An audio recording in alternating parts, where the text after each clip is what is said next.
up soon. It's our, This meeting is being recorded. got it. Yeah, we have another big art show coming up in August. The first 2 weekends, we have 120 artists under tents on the property. Wow. Okay. Yeah, it's a big guy. Do you want video? No. Okay. So Katiana, Maurice, you may want to consider that sometime. Definitely. I'd love to see the details. You guys have it posted on your website, right? Oh, yeah. I'm okay. It's food, it's entertainment, it's 2 weekends in a row. You can decide if you can do both or just one. Okay. Oh, awesome. There's what a registration fee probably, right? There is a non-refundable, it's a thing closed for this year, but the next year it's deadline by March 1st. There's a registration fee, and if you're accepted in, then you'll get all the like logistics for booth fee and all that. Okay. Okay. Hello, Awesome. Lee. Hey, I'll see you tomorrow. Yes. I'm coming down. Awesome. Yeah. Yeah. Hope I can find my way. Well, I'm sure. Just follow the dolly sign. Not there. That doesn't exist anymore. Do I turn audio off?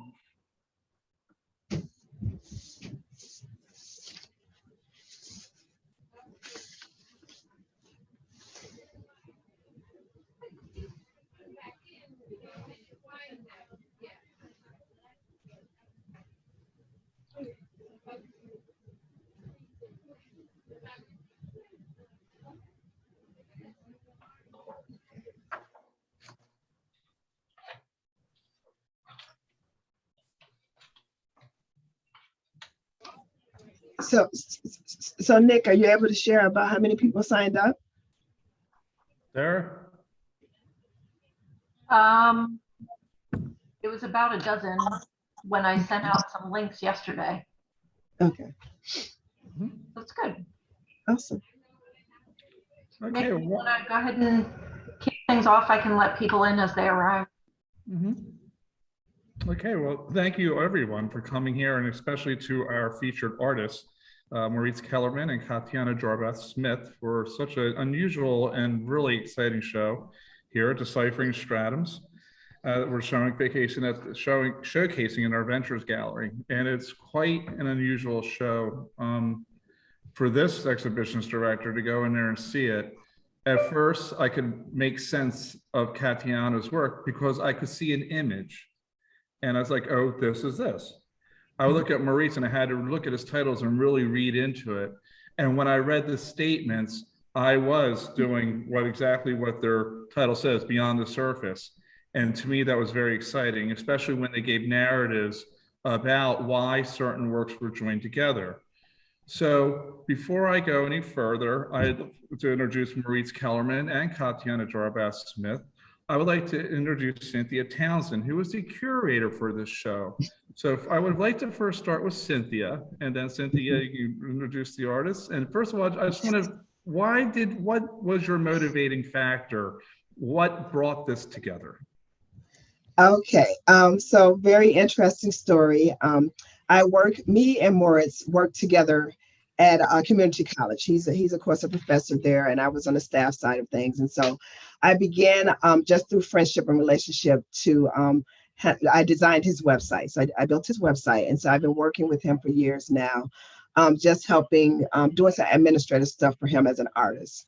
And Katiana, I know through a friend of mine, I met through a friend of mine, and she was in a show in DC and needed a website right away. So I did her website, okay? But after that, we didn't have a whole lot of relationship the same way me and Moritz have. And so anyways, Nick, as you know, we joined the Art League maybe a year, I think, before we submitted the proposal. And so when I saw the proposal come up, I was like, hey, what if we could, if I could match these two together? So it was just really kind of a statement of the climate we're in America. I think we could all agree. And so I talked to both of them. I'm like, hey, you don't necessarily know each other, but look, I need you both to take a look at each other's work, kind of give me some artist feedback, think about how your work could go together. And so it really was a collaborative effort. I came up with some ideas, they came up with some ideas, and so I'm officially the curator, but it really was a collaborative effort. And I just, was able to kind of write the narratives from talking to both of them individually as how they saw the pieces fitting together. And so it really was just a collaborative effort that kind of happened organically. And we proposed it, and Moritz called me one day when he got the letter and was like, yay, we're in. And it was from there. Yeah. Great. So, That's great. yeah. So And I'll let you know that one of the people here is also on that committee, Lee Okay. Roll. So okay. we really had to go through a lot. So, all right. Well, thank you very much, Cynthia. I'd like to turn it over now. Let's start with Katiana. And Katiana, let's look at a few of your pieces first and tell us what motivates you. I know you're of Haitian descent. I'm of Italian descent. And when I look at some of your work, I can see things of my own heritage that I don't really see other than through pictures. Can you tell us about this piece? This one here is called Haiti Sherry. Haiti, my love. Did I say it right? Yes, it's Haiti Sherry. Haiti She. Yeah, so I would say growing up, there was a song that would always be played in my household, and it was like the Haitian anthem song, and those words are repeated within the song. I'm not gonna sing because you guys will probably leave the Zoom immediately. So, and getting back to painting, for me, this was like an ode to my heritage. So that is part of why the title is Haiti Chérie, which is Haiti, my love. I've traveled there before in my childhood and also as an adult. And as a first generation Haitian American, I feel like I kind of lived in two worlds. So once I stepped into my house, it was pretty much Haitian influence, from the language, the decor in the house, the clothes that was worn, the food. Everything was just more so, straight from the island. And I got the American culture when I'd step outside, enjoying the rest of the world. So I would say Haiti's like my first love. And this picture in particular, it's based off a photograph that was taken by a photographer. And I should have researched his name. It's been a while, but I was in contact with him and I got permission, but he was actually commissioned to travel to Haiti during the Papa Doc regime to document the life of Haitians. And this is one of the photographs that I was able to find, and I was so captivated by it that I asked permission to paint it. For me, as a first time Haitian American going to Haiti as a child, this is the image I would say that really spoke out to me. To see me as a youth, but then I see other youth in Haiti. And for me, their faces, when I look at their expressions and, the kind of work that they were doing in their life, it felt like they lived longer than me. You know what I mean? And I really feel like that's portrayed in her face. And I saw a lot of that, like she's carrying a load. And I also put in some softness. So I added the hibiscus flowers. We call it shoe block in Haiti. And it's medicinal. So, multiple cultures actually use it medicinally, and annually, a lot of Haitians would give that to all the kids in the household because it was a way of like cleaning out the system, especially when, when the colds are more common around that time. So that's part of what inspired this piece. When I first saw it too, my thing was there was something, just looking at her expression, that I know the struggles of Haiti, that especially with the horrific earthquake that was there not too long ago. But when the first thing I noticed about this piece was her, I saw fierceness and pride in the country. That's what I first got out of it. I also see strength. Yes. Yeah. All of those, when I was just fascinated by the strength I see in the Haitian people, those that were born and raised in Haiti versus me as an Americanized Haitian. It was a stark difference, and I've always admired that. I have family that have transitioned and, become citizens here. And even now, there's a stark difference between us. So I'm definitely always paying homage to the Haitian culture. I'm proud to be part of, that culture in my work. Gotcha. Okay, I'm going to have Sarah bring up another piece real quick, and it's Carnival. And then I'm going to go and just speak with Moritz a little bit and then bring up the piece that pairs with it. Mhm. Sarah? There we go. Now, I must say too, Katiana, when I first saw this, my first thing was what are like the colors representing? This looks like a very joyous occasion. And then this is the one piece that really has gotten the attention of the committee when we were reviewing both Moritz and your work, this particular piece right here. So can you give us a little bit of background on that? And then what I'm going to do is, again, afterwards, I'm going to have Moritz come on, and then we're going to bring up his companion piece to this and let him talk about a few of his. This piece definitely speaks to pride and country, regardless of where you're from, the circumstances. I feel like Haitians, for me, definitely exude this pride in all that they do on a daily basis. And Haitian Carnival is actually a really big festival that happens annually. I am originally from Florida, and we even have Carnival in Florida. So it's widely celebrated. It's very much a Caribbean celebratory occasion, and I grew up being influenced by that, and the garb, the face paint. There's a lot of performers that actually come out. They close down all the streets weeks in advance, and you see the parades coming down, and it happens everywhere, but it happens in Haiti, and getting that music, the drums, the language. Being spoken, breaking silence in the air, it brings everyone together. So despite whatever the struggles that are happening in everyone's life, that's always something that brings us together and connects us as people within that pride. Are the colors associated nationally as a red, white, and blue is in the US, or? The red and blue is actually the Haitian flag. Yeah. So that's definitely symbolic of the Haitian flag. And what is the texture of the headpiece? That's like a basket straw, it's like a straw. Mm-hmm. But you really feel the energy in this too, and the excitement on her face. So it was like you really captured that moment right there. Yeah. You really have. Just beautifully rendered. So now we'll just switch it over to Moritz. Moritz, you are the other person in the show and how this work ties together. But first, give us a background of yourself and also the kind of type of work that you do. And then we're going to bring up some pieces of yours that are kind of have been matched with the two that we've just seen of Katiana's. Well, as Cynthia said, but my position, it's kind of unusual, to say the least.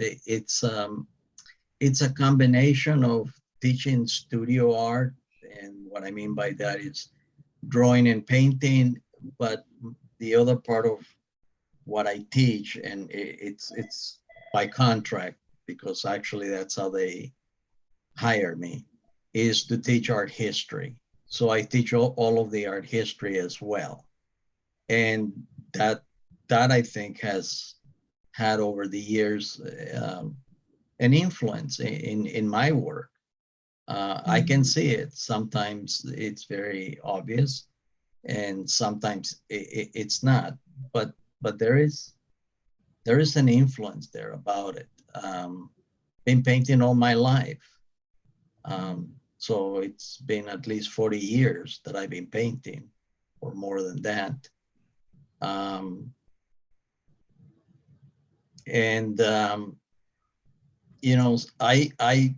was told once, or I used to think, or I was told that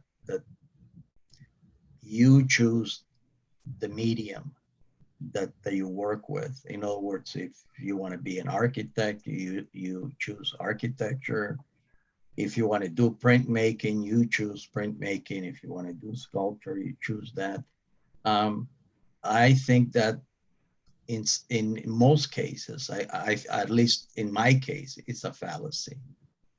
It's not correct. at least in my case. Painting chose me. And on top of that, oil paint chose me. I try other mediums throughout my life, and I've been able to do, work with any medium that I want, but there's something about oil paint that it's very, very important to me. And it's not just the history of it. I think that a lot of it has to do with the smell of it. Yeah, that's true. Believe it or not, yeah. Yeah. I mean, I went to art school and you're trained in all the mediums, but I gravitated towards pastel. I don't know why. And that's all I've ever worked with. There's something, it's how I can handle it better than anything else. I don't necessarily enjoy breathing in all the dust as you do enjoy the smell of oil, but we all have our thing. Well, when you're smelling just oil paint for artists, I don't mean commercial, I mean artist oil paint, all you're smelling is linseed oil, which is a derivative of the flax plant. So that would be like saying, okay, I mean, do you like to smell olive oil? And some people would say, yeah, sure. So it's not doing any harm to you. It's the other chemicals that you have to be careful with, and your hands coming in contact with certain pigments. But the smell itself is just linseed oil, and I think over time you just become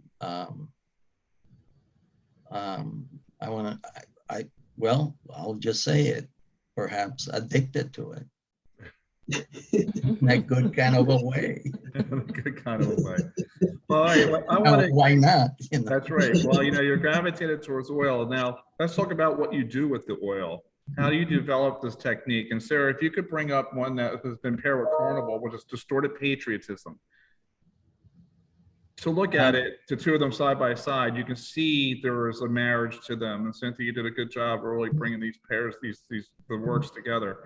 So tell us why and what we're looking at, and how do you abstract what you're trying to capture in your painting? Well, it's following a technique that goes back 500 years, back to the Renaissance in Italy and in Flanders, and that's called glazing. And you can do that basically you can do it with oil paint, but takes more time. If you want to do it faster, you can do it with acrylic paint. But I work with oils. So this one took a very, very long time to get it to the point where I felt that, okay, this is it, and it's done. And what does done mean? For the majority of artists, because Art in America had an issue about in one of their issues years and years ago, they had asked 9 different painters to describe what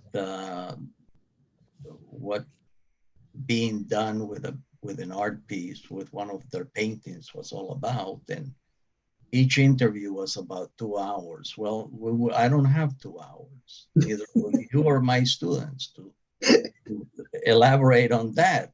So basically what it is when you feel, okay, there is a balance, because there's no such thing as perfection.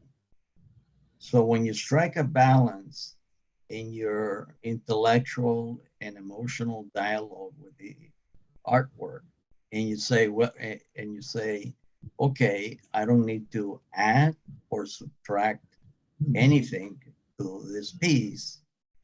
That's it. That's when you need to stop. And sometimes it's easy to tell, and sometimes it takes time to be able to tell that. This I've always referred to myself as being not a political kind of an artist. So I made the same mistake Picasso did, actually, because he said the same thing. And he did Guernica, and you can't get more, you can't get more, what's the word I just used? I forget something. Political than Guernica.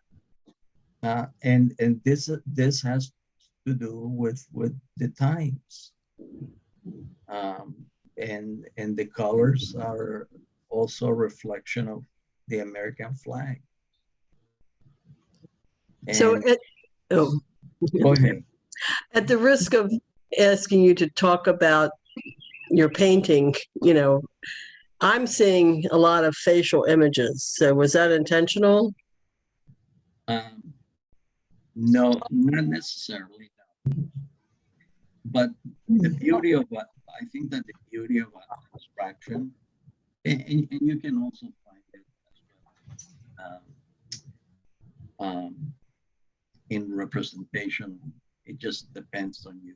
But the beauty of this is that I can give you my response, my reaction with my idea,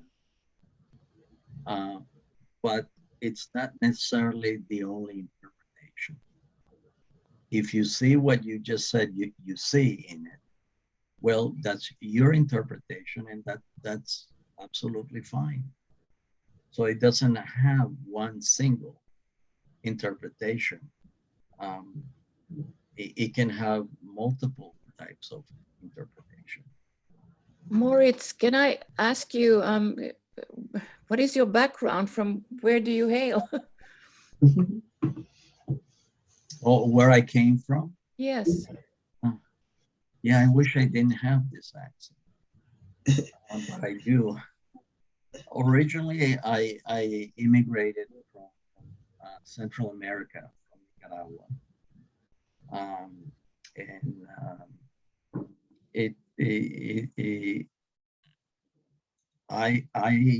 I saw in my youth a lot of the same things that Katiana saw when she went to Haiti. I mean, there's a lot of similar things, and so I understand what it is to see from the outside in, and that's originally where I'm from. But all of my education place here in the United States.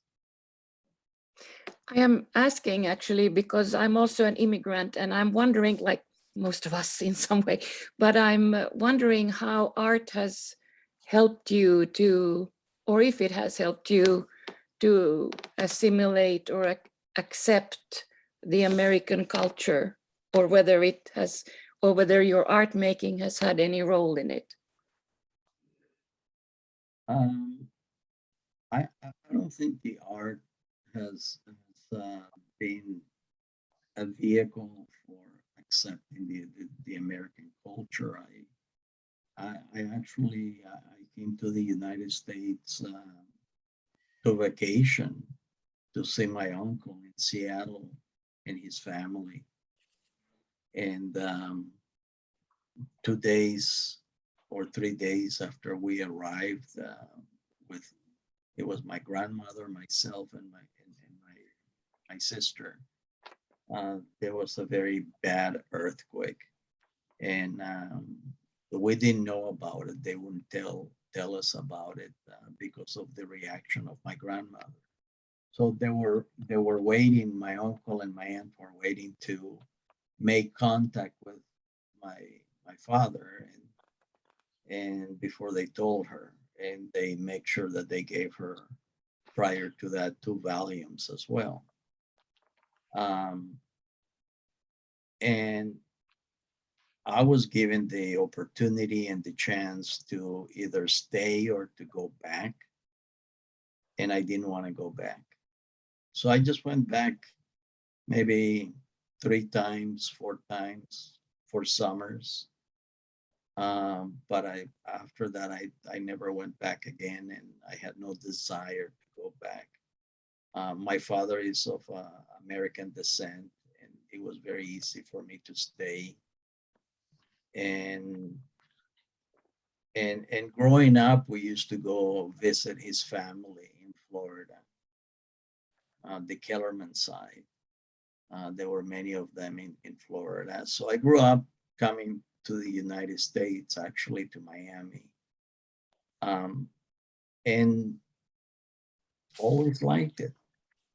You know, movies, I think, when I was growing up, movies, it was mostly American movies, was the way in which indirectly my father introduced me to the United States. Right, so would you say American culture helped develop your style of art? Because and Katiana, you can answer this for me, because Katiana, you're born in America, and it's the Haitian culture that helped shape what you do. Where I'm looking at Moritz, who was born outside of the United States, where it seems like the American culture has shaped his. It's like some like parallel universe there, almost. So you would say that's true. I would say for me, yeah, that's definitely true. Yeah.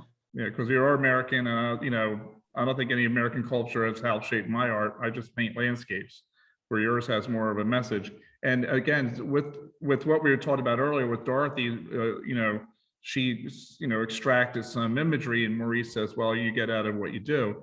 And I just want to read what Cynthia had written in their statement or the proposal, the last line.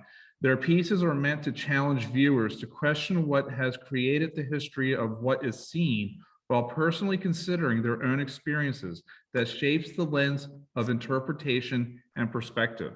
I'd say it's pretty evident in the show. How would you react to that? Is that to anybody, or you addressing Or that to anyone, or to the artist in general, yeah.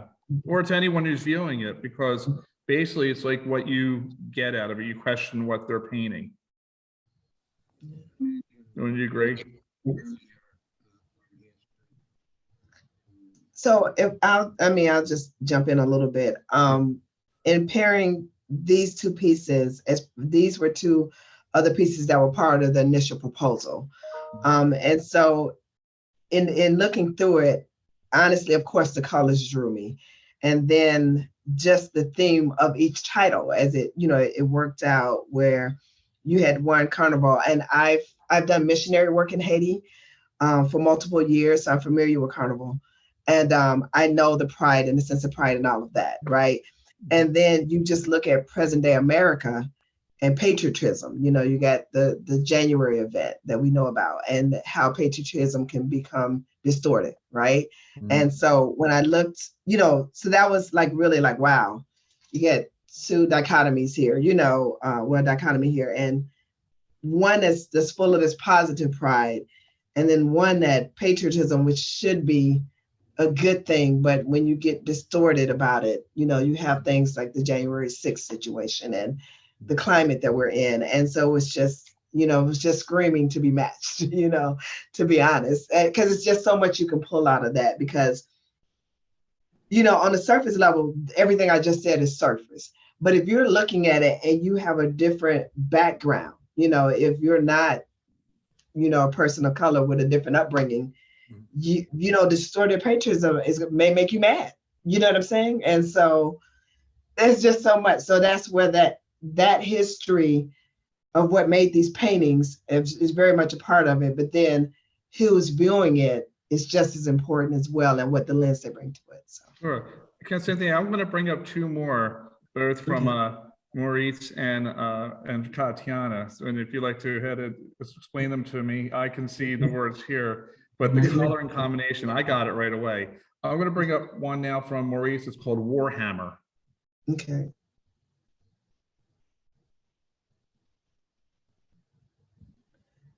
So I'm gonna let, now when I talk about a collaborative effort, Yep. I believe this was the other pairing that was in the proposal. So it was only these four pictures was our initial proposal.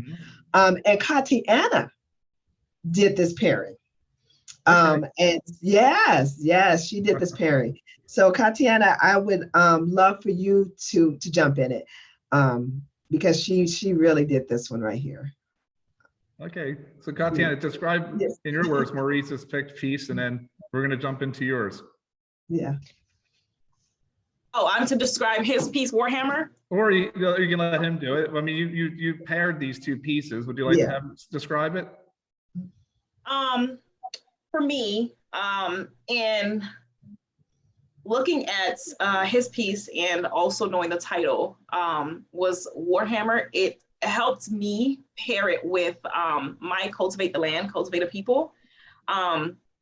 It's, for me, like, I know part of what I wanted to portray in my piece, I saw it in his, the repetitiveness of some of the yellows, like there's the darkness, right? But then you also see the yellow pigments kind of coming in a rhythmic, why can't I say it properly? In a rhythmic way. Let me not use that word, okay?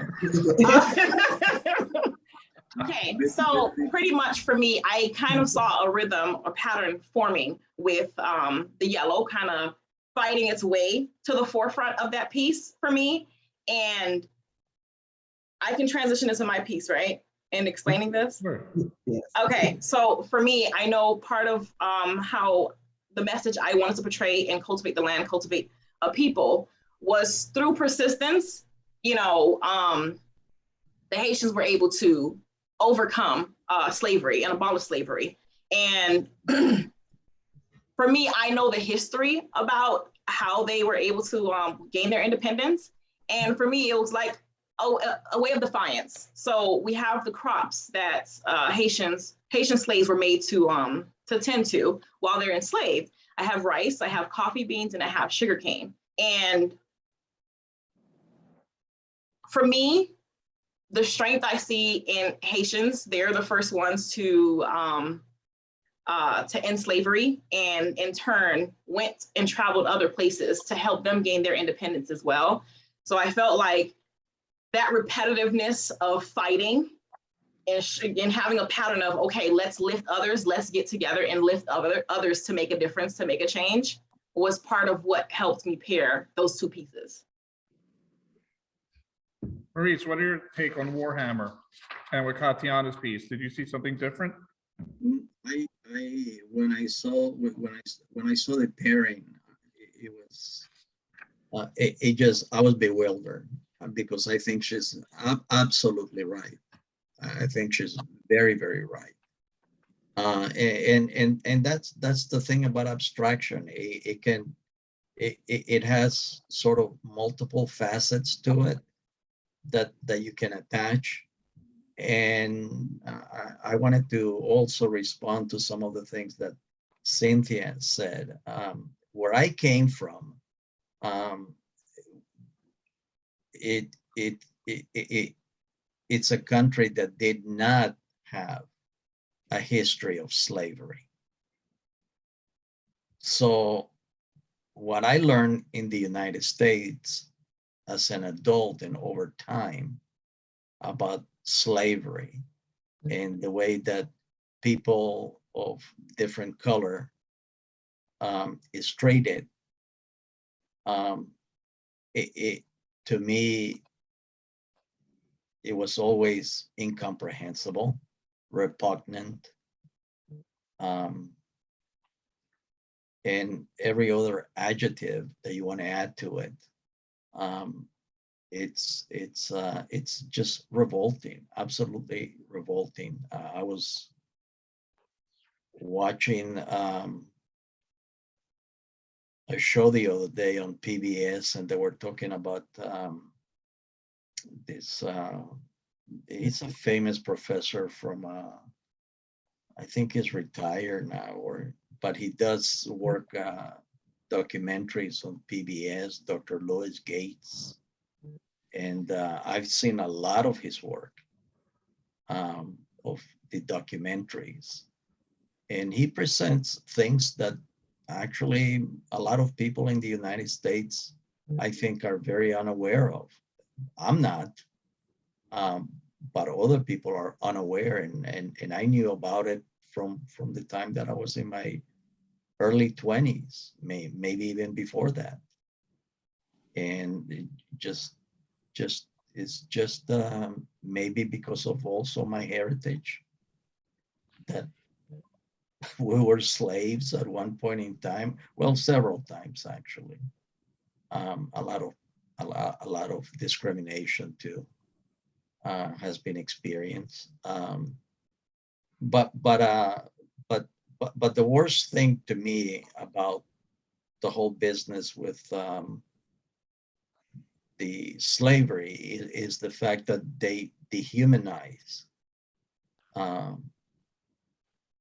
the people, and that was the way that they were able to enslave them. And to me, that is so revolting, so obnoxious. So am I political about things? Yes, I am. Do I have an opinion, a strong opinion about things? Yes, I do. But I try not to make the I try not to think or to make the art about that. I've seen art, a lot of art that is, about that. It's political. I'm not necessarily interested in that. Those are my private thoughts. But what I think, politically speaking, I want my art to be about my essence, and for the paintings, like it says in the proposal, to for them to reveal their own history layer by layer, and oil has the ability to do that in a way that I haven't seen anything else do that, because oil allows light to penetrate all the way to the first layer and then bounce back each layer. And so leaving that history, that those layers is like the history of oneself, or in my case, the history of that particular artwork. And it's saying, okay, these are the things that I went through, even though it's an object that I created. It's not a person, but nevertheless, it is important for me, for the pieces to reveal that history of the process. There are other artists that choose not to, and that's fine. I'm not saying that my way is the right way. It's what I like to do. And there are other artists that are not interested in doing that. And therefore, that's fine too. So there's many ways to interpret. I want that's where it says, to challenge the viewer. That creates a lot of the challenge for the viewer. Well, what am I looking at? How deep am I getting into it? And it reminds me when I was a graduate student, and I would go to the Museum of the Art Institute of Chicago, and I would go and see a painting from such and such century or whatever, and I had a style of getting very close to them, because the first time I got jumped by all the guards, and that was not very pleasant. And I was able to visually realize that if you do it long enough, you can figure out a lot of things. So I was teaching myself, how did this particular person, did this thing in his or her painting, Titian, whoever it was, or Rembrandt, or Rembrandt is a hard one. And many others.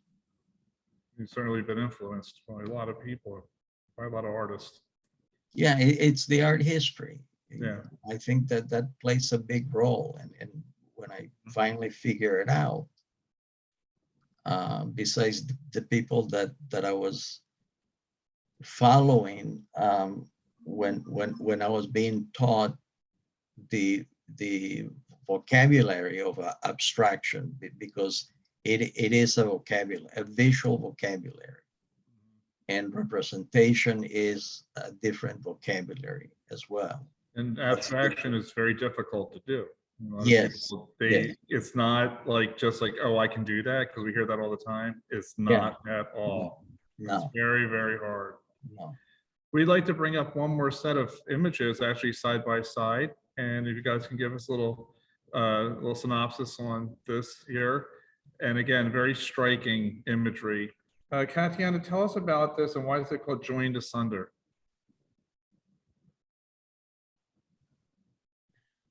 Joined Asunder. Okay, a little backstory about this piece. This piece was influenced by the Gullah people from South Carolina. How do you pronounce it, Gullah? It's not Gula, it's Gullah.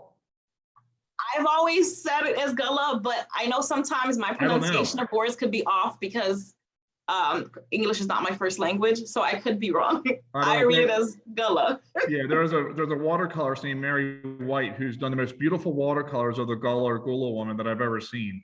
Okay. A day in the life. Anyway, I'm sorry to interrupt. All right, so this piece was influenced by the Gullah people. So this is an image of a woman actually basket weaving. That's something that as slaves, they were able to create it and they were able to market this at some point, or that's part of what they used when they first were brought over to the coast of South Carolina from my research. And for a long time, that's basket weaving technique wasn't taught to outsiders. It was kept in the culture, and they also kept their language. They adapted a certain language that I guess was a mix of the English language and the African language that they all spoke. And I've always admired and revered that culture. Also, I had a trip when I was younger to South Carolina, and I got to learn about their history. So I was always captivated by that. So why it's called Joined Asunder? For this piece, it's symbolic of the fact that though slavery was meant to keep them apart, in the basket weaving, they were able to still form, strength and bond through still holding on to parts of their culture, parts of their identity, and teaching that, to more generations. Wow. And you know what I noticed too, when you were here on the opening night, you had a purse or something very similar to what was that's in the picture right there. I don't know if you remember that or not. I did. All right. I did. So I looked at it, I was like, that was great. I feel like, for that, it backfired. What was meant to be separated instead forged, a better union, a stronger union. I think it was great. And I thought only you could accessorize with your paintings. I thought it was wonderful. Thank you very much. Maurice, tell us now, this was paired with tolerance versus intolerance. The background on this again. I know you pretty much explained what you do here and your process and with the oil, but anything you'd like to share with us with this particular piece? Yeah, absolutely, about the title. It seems like the piece is symmetrical, that each area is symmetrical, but it's not quite. There's a little bit more on one side, so it's almost symmetrical, but they are different enough both areas, that it's like they cannot reach some kind of an agreement, and yet they're working together. And that's the point of tolerance versus intolerance. You know, it's and I can see two faces at the top facing each other, like in anger, in tremendous amount of anger. I don't know if any of you can see that, but I can. So it's like I see a woman's face in the left hand I see side. one face too. yeah, on the left exactly. side, absolutely. Yeah. And, you know, viewing these two paintings side by side too, they work together, but not only that, the differences in size, where Joined Asunder is a gigantic vertical. What is it, Katiana, 40 by 32 or 48 by 36? I believe it's 30 by 48. 30 by 48, and Maurice's piece here is like 11 by 14. So like side by side, it doesn't get lost, you know, in tolerance versus intolerance. So it's right next to Joined Asunder. So like it's like a visual display because it has a lot of impact, and for something that was so different in size. So it was, I think it was just, it's just phenomenal to see it in person. Yeah. It is. So we like to take some questions from all the audience who've been listening to me, and I'm sure you have some questions for both Katiana and Cynthia and Moritz. Please. I have a question first for Maurice. You said that oil painting chose you, and then you mentioned smell of the oil. But when I look at your work, what I see is texture and feeling.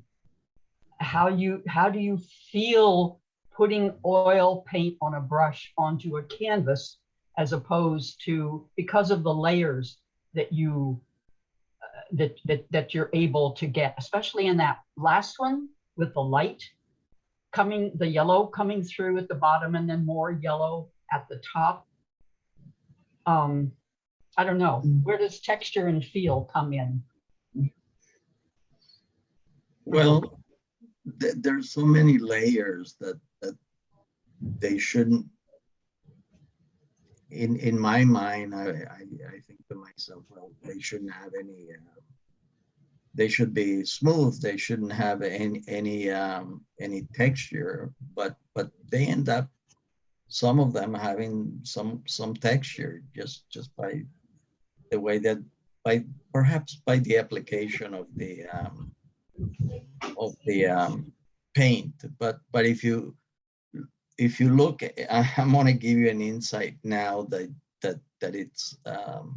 it's something that I stumble into, and I think that's also the way that you when people talk about style and mature work and that sort of thing, it's something that happened.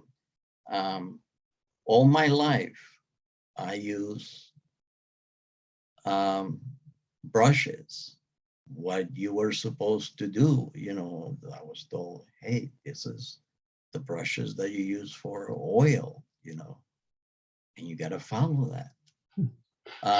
Then when I was in graduate school, they were clearing out all of the brushes, and a friend of mine stopped by my studio and he said, I know that you're looking for watercolor brushes, and you should go to the school.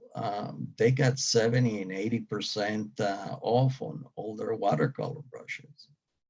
And I did. I went and I got, I don't know, maybe 30, 40 brushes at an incredible discount.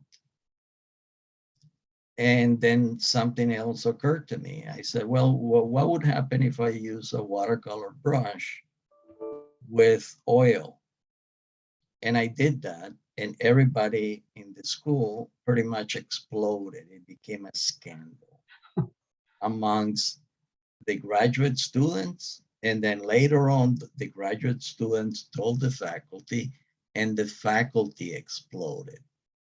So I said, well, wait a minute, you know, I'm supposed to be here experimenting. Isn't that what it's all about? You know, I mean, I'm not here for you to tell me exactly what to paint and how to paint it. You know, I've been there. I came out of, you know, a classical style, you know, and I had to go and learn abstraction. So what is the problem? And then I realized that the watercolor brushes work very, very well. And then when I started doing certain abstraction several years ago, I guess I was in my middle 50s. I was in a class, teaching a night class in painting, and one of the students, they were all young people, except for one lady who was a retired nurse. And she and I got along really well. And she came up to me and she said, look, you know, I mean, everybody came around and they all want to see you paint because, you know, you never paint, you just come around and you know, show us what we're doing, or you give us a private critique about what we're doing. And I don't give negative criticism, you know, I just give them ideas and praise what they're doing and the effort and that sort of thing. But so I said, okay, I'll go ahead and do that. And I kind of scramble around some things to paint on something. And then I was looking for brushes because I wasn't planning on painting in class. And I realized, well, there's nothing. So what are you going to use? So I invented something in a moment. I had to improvise. And I came up with, I noticed that there was a certain cardboard, like the back of drawing, of a big drawing sketch pad that is kind of brownish. I don't know if you know what I'm talking about, but it's a cardboard that it's kind of hard, and it's Is it corrugated cardboard you're talking about? not corrugated. No, Okay. it is just hard, and it's the back of what, you know, when you say, well, you know, you buy drawing sketch pad. I tell them that it's 24 by 18. Well, the back, it's going to be that. So I happened to find something like that, and there was also one of those cutters that you can cut any size you want. So I started cutting some of those things so that they would fit in my hand. And instead of using a brush, I started using that. And I stumbled into myself, into what you see. So there's no brush application. And I think that sometimes it is my own process, because of the manner in which the paint is applied, that creates some of the texture. But at the same time, it's a way in which I can layer things the way I want them to be layered.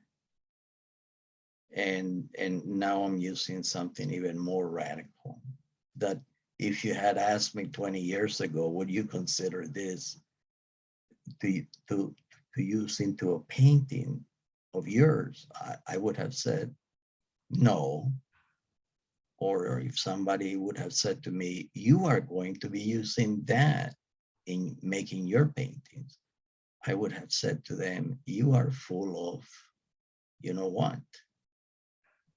There's no way, you know, I mean, I am classical professor, you know, trained in a classical manner, you know, having used brushes, going through the watercolor brushes that I love so dearly, that I still keep in my studio, that I'll never get rid of them because of sentimental reasons. I mean, they're there, but I don't use them. So I remember we had that question was floating around. You know, how do you find your style? Well, you don't find it. You do a lot, and when the time is right, you stumble into that style. And you hope to God that you have the ability to be able to say and recognize, oh, okay, that's it. Just like when you see a drip, see drippings, you know, and I was learning that. And I asked one of my professors about it. And I said, well, I can do drippings all the time, all day long in one of the paintings. I said, how do I know when to stop? And his answer was, it was very interesting. He said, the day that you see a drip and the painting says to you, I have to stay there. Don't take me away. It has to stay there. But you did take away some other ones throughout the canvas. That's the way, that's the day he said it to me. He's Japanese and with a very, very heavy accent at the time. That's the day you become a master, he said. And I knew him by being Japanese, how he was using the word. Because historically speaking, you know, it was the same way in Europe. If you were a carpenter, you know, and you were the head of the shop, everybody else called that person master. And if you were a mason and you were training people or had assistants, you know, the master, you know. So I understood exactly what he was saying when he said to me, that's the day you become a master, meaning that's when you understand why that drip has to stay and it's so important to the painting.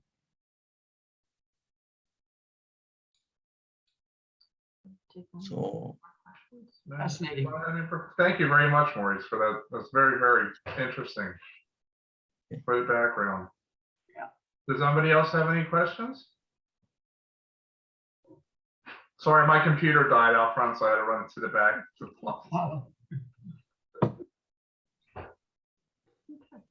Okay. I just wanted to check the exhibit is up through Sunday. It is, and you can do it on our website too. It'll be on our website for it. Just hit the pass forever. So, Okay. And we hope that Katiana and Moritz don't be strangers to the Rehoboth Art League, and Cynthia. We really thank you very much for pulling this together. Great job. Good job. Yes. thank you very much. Yeah. So Thank you so much for having us. I really appreciate very much. having the opportunity to explain and talk and discuss our pieces. Yes. And it's fun to see you in your studio, Katiana. Thank you. That is really very, very nice. Where all the magic happens. And Cynthia, you did a wonderful job of pairing and bringing everything together. You're a great team. Yes. Yeah. She's invaluable. Yes, yes, yeah, Great. quite wonderful. Good. Well, thank you, everyone. Thanks, everyone. Thank you. All right. All right, everyone take care. Bye. Take care, everybody. Thank you again. Thank you so much. Absolutely. From the bottom of my heart. Thank you. Well, we appreciate, thank you very much. Take care. All right, bye-bye.